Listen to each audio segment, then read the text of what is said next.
وعلیکم to all community. امید کرتی ہوں کہ آپ سب لوگ خیریت سے ہوں گے. میں اپنے یوٹیوب چینل علم عمل پر آپ سب کو خوش آمدید کہتی ہوں. آج میں حاضر ہوں ایک نئے ٹاپک کے ساتھ جس کا عنوان ہے دوستی. دوستی کون آپ کو آخرت میں فائدہ دے گا؟ آپ کی صحبت کیسی ہے؟ وہ آپ کو اللہ سے قریب کر رہی ہے یا وہ آپ کو اللہ سے دور لے کے جا رہی ہے؟ تو ان ساری چیزوں کا آج ہم ڈسکس کریں گے آج کے شارٹ ویڈیو میں. سٹارٹ کرتے ہیں ہم کچھ اس طریقے سے. آپ نے کبھی سوچا ہے کہ آپ کی دوستی کس سے؟ آپ کا اٹھنا بیٹھنا کن لوگوں میں ہے؟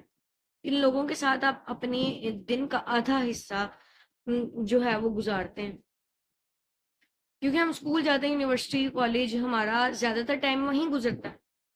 تو ہم وہ زیادہ تر ٹائم وہاں پہ کس صحبت میں گزارتے ہیں؟ کیا کبھی ہم نے یہ سوچا ہے؟ تو آج ہم ان ساری باتوں کو ڈسکس کرتے ہیں. رسول اللہ صلی اللہ علیہ وسلم نے فرمایا، آدمی اپنے دوست کے دین پر ہوتا ہے. آدمی اپنے دوست کے دین پر ہوتا ہے. بس ہر ایک کو دیکھنا چاہیے کہ وہ کس سے دوستی کر رہا ہے. ٹھیک، سوچیں کہ جس شخص کے ساتھ آپ اپنے دن کا ایک مختص کردہ حصہ گزارتے ہیں، کیا وہ آپ کو اللہ تعالیٰ سے قریب کر رہا ہے یا وہ آپ کو اللہ تعالیٰ سے دور کر رہا ہے؟ جیسے کیا جو آپ کا دوست ہے وہ آپ کو نماز، پردہ، صدقہ یا قرآن کی طرف لے کے جا رہا ہے یا وہ آپ کو دنیا کی لذتوں میں الجھا رہا ہے؟ ان باتوں کو سوچنا آپ کا فرض ہے. آپ کو دوست بنانے سے پہلے یہ سوچنا پڑتا ہے کہ کون سے دوست آپ کو اللہ سے قریب کر رہے ہیں اور کون آپ کی اللہ سے دوری کا باعث بن رہے ہیں. یہ ساری چیزیں سوچنا اور ان کو ترتیب سے عمل میں لانا یہ آپ کا کام ہے. یاد رکھیں، آخرت کا دن ہوگا جب نہ مال کام آئے گا اور نہ یہ جو لوگ ہیں، نہ یہ رشتے، یہ کچھ کام نہیں آئے گا. بس وہ لوگ کام آئیں گے کہ جنہوں نے آپ سے اللہ کے لیے محبت کی، جنہوں نے آپ سے اللہ کے لیے محبت کی، آپ کو برائی سے روکا اور نیکی کی طرف آپ کو کھینچا. اب دیکھیں، فار ایگزامپل آپ کالج میں ہیں اور آپ ایک اپنا دن کا حصہ کالج میں گزارتے ہیں یا اسکول میں، یونیورسٹی میں گزارتے ہیں، اور آپ کے وہاں پہ چند ایک دوست ہیں، وہ کیا کرتے ہیں؟ وہ نماز پڑھنے جا رہے ہیں تو وہ آپ کو بھی کہیں گے چلو میرے ساتھ چلو. جیسے کیا ہوتا ہے کہ وہ جب جاتے ہیں کینٹین پہ یا باہر اندر، تو وہ کیا کرتے ہیں کہ وہ آپ کو کہتے ہیں آپ بھی چلو. لیکن کیا وہ نماز پڑھنے آپ کو اپنے ساتھ لے کے جاتے ہیں؟ کیا وہ خود بھی نماز پڑھنے جاتے ہیں یا پھر وہ آپ کو بھی نماز پڑھنے جانے سے روکتے ہیں؟ جیسے فار ایگزامپل آپ سارے دوست بیٹھے ہوئے ہیں، آپ نماز کا ٹائم ہوا، آپ اٹھ کے جانے لگے کہ میں نماز پڑھ کے آتا ہوں ذرا. تو انہوں نے آپ کو کہا یار ٹھہر جو بھی ٹائم ہے، تھوڑی دیر بعد پڑھ لینا. پھر تھوڑی دیر بعد انہوں نے آپ سے سیم یہ الفاظ کرو، آہستہ آہستہ آپ نے دیر کر دی اور نماز کا وقت گزر گیا، نماز قضا ہو گئی، اینڈ دین اب آپ لوگ بیٹھ گئے. تو یہ والی دوستی جو ہے یہ آپ سے اللہ کی دوری کا باعث. دوست وہ بنائیں اور خود بھی ایسے بنیں کہ آپ نماز پڑھنے جا رہے ہیں تو آپ ان سب کو بھی اٹھا کے اپنے ساتھ لے کے جائیں کہ بھئی چلو اٹھ کے نماز پڑھو، بعد میں یہ سب کچھ مکمل کریں گے.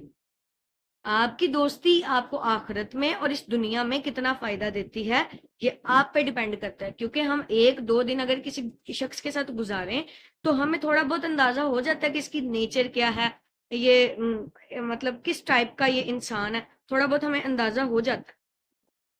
تو پھر ان باتوں کو ہم نے خود سوچنا ہوتا ہے. ہر شخص آپ کی زندگی میں آئے گا، یہ ڈیسائیڈ آپ نے کرنا ہے کہ وہ آپ کی زندگی میں رہے گا یا نہیں رہے گا. اور اگر وہ آپ کی زندگی میں رہے گا تو آپ اس سے پوزیٹیو ایٹیکیٹس گین کریں گے یا آپ اسے نیگیٹو ایٹیکیٹس گین کریں گے، یہ آپ پر ہے.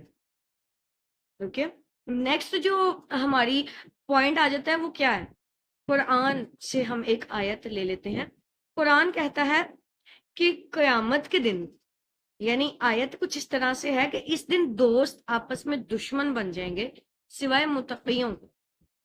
قیامت کے دن سب دوست آپ کے وہ دشمن بن جائیں گے. آپ آپس میں کسی کو پہچانیں گے تو نہیں. جب آپ اپنے ماں باپ بہن بھائیوں کو ہی نہیں پہچان رہے ہوں گے، وہ آپ ان کی مدد ہی نہیں کر سکیں گے، تو پھر دوست تو ایک بات کی چیز ہے نا. آپ ان کو مطلب وہ آپ کے دشمن بن جائیں گے سوائے متقیوں کے. اس لیے دوست وہ بنائیں جو پرہیزگار ہیں، جو متقی ہیں، جو اللہ سے ڈرنے والے ہیں، جو نماز، روزہ، زکوٰۃ، حج، صدقہ، ان سب چیزوں کے پابند ہیں. نہ کہ وہ جو آپ کو بھی نماز روزے سے دور کھینچے۔ تو آئیے دوستی وہ چنیں جو آپ کو جنت تک لے کے جائے، جو آپ کے ساتھ قرآن سمجھے، جو گناہوں پر ندامت کا احساس دلائیں۔ ایسا نہیں ہے کہ وہ آپ نے اگر کوئی آپ سے غلطی یا کوئی گناہ ہو گیا تو وہ آپ کو انسلٹ کریں، آپ کو شرمندہ کریں، ایسا نہیں۔ دوست وہ بنائیں جو آپ کے گناہوں پر آپ کو احساس دلائیں کہ بھئی تم نے یہ غلط کیا ہے، تم اس پر جا کے اللہ سے توبہ کر لو، وہ معاف کرنے والے۔ اس طریقے کے اپنے دوست بنائیں جو جو آپ سے اللہ تعالیٰ کی خاطر محبت کرے۔ آخر میں بس یہ عرض کروں گی کہ ایسے دوست بنے اور ایسے دوست چنیں جو قیامت کے دن آپ کے ساتھ ہوں، نہ کہ منہ۔ اللہ ہمیں نیکی کی توفیق دے، آمین۔ السلام علیکم۔